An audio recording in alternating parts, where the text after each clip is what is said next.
Bapak Ibu yang terkasih di dalam nama Tuhan Yesus Kristus, renungan kita pada pagi hari ini terdapat di dalam Yehezkiel pasal 18 ayat 1 sampai 4. Yehezkiel pasal 18 ayat 1 sampai 4. Beginilah firman Tuhan. Maka datanglah firman Tuhan kepadaku. Ada apa dengan kamu sehingga kamu mengucapkan kata sindiran ini di tanah Israel? Ayah-ayah makan buah mentah dan gigi anak-anaknya menjadi ngilu. Demi aku yang hidup, demikianlah firman Tuhan Allah. Kamu tidak akan mengucapkan kata sindiran ini lagi di Israel. Sungguh, semua jiwa aku punya, baik jiwa ayah maupun jiwa anak aku punya. Dan orang yang berbuat dosa itu yang harus mati. Demikian firman Tuhan. Saya menyapa kita semua. Salam. Tema renungan kita pada pagi hari ini adalah Allah tidak pernah salah. Sekali lagi, Allah tidak pernah salah. Bapak Ibu yang terkasih di dalam nama Tuhan Yesus Kristus, dalam perjalanan hidup kita seringkali mendapatkan masalah, cobaan, pergumulan, serta kesulitan-kesulitan yang kadangkala di luar daripada kemampuan kita. Apalagi kalau kita mengalami kesulitan untuk mencari nafkah hidup, seakan jalan tertutup bagi kita. Maka mulai kita berpikir menyalahkan orang lain, menyalahkan orang tua, dan berkata bahwa jangan-jangan ini terjadi oleh karena dosa orang tua saya atau dosa leluhur saya. Bahkan kita jadi pesimis dan tidak mau menata hidup ke depan. Kita seakan kehilangan semangat dan harapan hidup. Namun pagi hari ini kita belajar dari kehidupan umat Allah yang sedang berada di pembuangan saat itu. Mereka percaya bahwa mereka dihukum oleh karena dosa-dosa para leluhur mereka. Dan apa yang mereka dapatkan saat ini menunjukkan bahwa Allah tidak akan pernah adil kepada mereka. Mereka tidak menyadari bahwa dosa yang mereka perbuat lebih besar dan lebih parah daripada dosa-dosa yang dilakukan oleh leluhur mereka. Untuk membenarkan hal ini, mereka menyampaikan kata-kata sindiran. Dan sindiran ini sebenarnya tertuju kepada Allah. Sindiran merupakan alat yang mereka gunakan untuk merendahkan kuasa Allah dalam mengatur dan mengendalikan dunia ini. Bapak Ibu yang terkasih, ada dua sindiran yang mereka sampaikan, yaitu pertama, mereka menentang keadilan Allah dan berkata, sungguh lama berselang, tetapi satu penglihatan pun tak terjadi. Ini dapat kita lihat di pasal 12 ayat 22. Mereka menganggap bahwa nubuatan-nubuatan itu hanyalah sebuah permainan. Dan yang kedua, di pasal yang kita baca hari ini, mereka menyindir dan menuduh Allah berbuat tidak adil. Seolah-olah penghakiman-penghakiman yang dijalankan oleh Allah itu adalah penghakiman yang tidak benar. Tanah mereka jadi porak-poranda oleh karena penghakiman-penghakiman Allah yang tidak benar dan tidak adil itu. Sindiran ini didasarkan oleh firman Allah yang mengatakan, ayah-ayah makan buah mentah dan gigi anak-anaknya menjadi ngilu. Harus diakui memang, alasan mengapa sindiran ini diucapkan oleh orang-orang buangan itu karena Allah sudah seringkali berkata bahwa ia akan membalaskan kesalahan bapa kepada anak-anaknya, terutama dosa penyembahan berhala. Allah juga seringkali menyatakan melalui nabi-nabinya bahwa dalam mendatangkan kehancuran ke atas Yehuda dan Yerusalem sekarang ini, matanya tertuju pada dosa-dosa Manasye dan raja-raja lain sebelumnya. Sebenarnya, hal ini terjadi karena di mata Allah umat Israel merupakan satu kesatuan yang tidak terpisahkan dari ayah kepada anak-anaknya.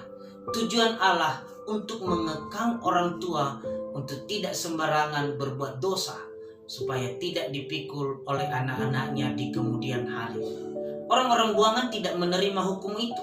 Makanya mereka mencela Allah atas semua tindakan-tindakannya itu dan mempertanyakan keadilannya dalam memperlakukan mereka. Memang sindiran ini adalah benar, bahwa orang-orang yang sengaja berbuat salah, dialah yang akan memakan buah mentah. Mereka berbuat sesuatu dan akan merasakan akibat dari perbuatan mereka itu, cepat atau lambat. Akan tetapi tidak masuk akal kalau anak-anak harus menderita karena kebodohan ayah mereka dan merasakan kesakitan dari sesuatu kenikmatan yang tidak pernah mereka rasakan. Bapak Ibu yang terkasih, argumentasi di atas memang tidaklah salah, tetapi betapa fasiknya mereka hingga menyindir Allah atas keputusannya, seakan Allah itulah tidak sanggup membedakan mana yang baik dan mana yang salah. Umat Allah tidak menyadari bahwa dosa yang mereka perbuat lebih besar dibandingkan dengan dosa-dosa leluhur mereka. Sesungguhnya yang mereka tangguh itu adalah akibat dari keberdosaan mereka, bukan karena nenek moyang mereka. Dan untuk menghentikan sindiran-sindiran ini, itulah sebabnya Allah melalui Nabi Yehezkiel menyampaikan dengan bersumpah bahwa sindiran itu tidak akan ada lagi di Israel. Dan mereka harus mengetahui akan kebenaran dasar bahwa setiap orang akan bertanggung jawab kepada Allah atas hidupnya sendiri. Dan bahwa setiap orang yang terus-menerus berbuat dosa akan mati secara rohani dan menderita hukuman kekal. Allah telah menetapkan hukumnya dengan benar dan sesungguhnya penghakiman manusia di hadapannya adalah sebagai berikut. Yang pertama, bahwa orang yang benar-benar melakukan kebenaran di hadapan Allah, menjauhi larangan-larangan Allah dalam hidupnya, maka ia tidak akan pernah mendapatkan hukuman. Ia akan hidup untuk selama-lamanya. Ini kita dapat melihat nanti di ayat yang ke-5 sampai yang ke-9. Yang kedua, orang yang orang tuanya takut Tuhan, tetapi ia sendiri menjadi tidak takut Tuhan, tidak akan pernah mempengaruhi keselamatannya di hadapan Tuhan. Meskipun orang tuanya melakukan kebaikan, bahkan melakukan ketetapan-ketetapan Allah, tetapi jikalau dia membelok dan tidak melakukan firman Allah, maka dia akan mati dan darahnya tertimpa kepadanya sendiri. Yang ketiga, orang yang orang tuanya melakukan kejahatan di mata Tuhan, tetapi ia berubah menjadi takut akan Tuhan, maka dosa orang tuanya tidak ditangguhkan kepadanya, melainkan ia hidup. Yang keempat, orang yang memulai dengan buruk, tetapi berubah baik dan bertobat, maka ia akan hidup dan beroleh keselamatan. Dan yang kelima adalah orang yang memulai dengan kebaikan, tetapi mengakhiri hidupnya dengan membelok dari ketetapan Allah, maka ia pasti akan mati. Hukum ini dijelaskan oleh Allah bahwa itulah hukum yang dari dulu sampai sekarang pun berlaku untuk semua umat Tuhan yang percaya kepadanya.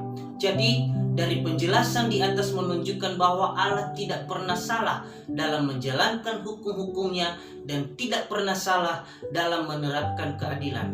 Justru mengajak dan mendorong umat Allah supaya bertobat dari dosa-dosa mereka dan berbalik kepadanya.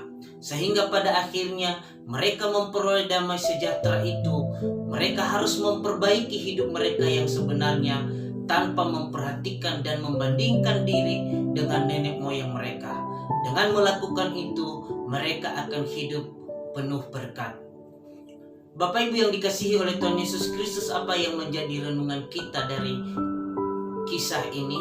Yaitu jangan menyalahkan siapapun atas setiap keadaan yang kita alami. Setiap keadaan yang terjadi bagi kita itu bukan karena orang tua kita, bukan karena nenek moyang kita, melainkan karena diri kita sendiri. Kita sendiri yang membuat hidup kita menderita. Allah tidak pernah salah dalam memperlakukan kita, karena Ia adalah Allah yang adil dan benar. Ia mengenal tiap kehidupan kita dan apa yang pantas kita dapatkan dalam setiap kehidupan kita tersebut. Menyalahkan orang lain hanyalah tindakan membodohi diri sendiri. Untuk itu, marilah kita memperbaiki hidup lebih baik di hadapan Tuhan, karena semuanya bergantung kepada kita dan hubungan kita dengan Tuhan. Manusia dihakimi oleh Allah sesuai dengan perbuatannya sendiri.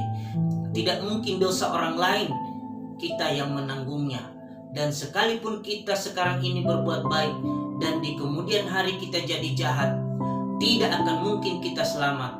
Begitu juga kita yang hari ini mungkin berbuat jahat, tetapi di kemudian hari kita berubah, maka kita akan beroleh hidup dan diselamatkan oleh Allah. Karena Allah akan selalu membuka pintu maaf bagi setiap orang yang mau berubah dan yang mau bertobat di hadapannya. Oleh sebab itu, marilah kita hidup seturut dengan kehendak Allah. Marilah kita berbalik dari dosa-dosa kita. Ia membuka pintu maaf untuk saya dan Bapak Ibu yang mendengarkan firman Tuhan pagi hari ini. Sepanjang kita ingin hidup dibentuk oleh Allah, bertahan pada hidup dengan cara pandang yang salah, itu hanya mempersulit diri kita sendiri. Tetapi kalau kita semakin mendekatkan diri kepada Allah, membuat hidup kita lebih mudah dan penuh dengan damai sejahtera. Tuhan Yesus memberkati kita semua. Salam.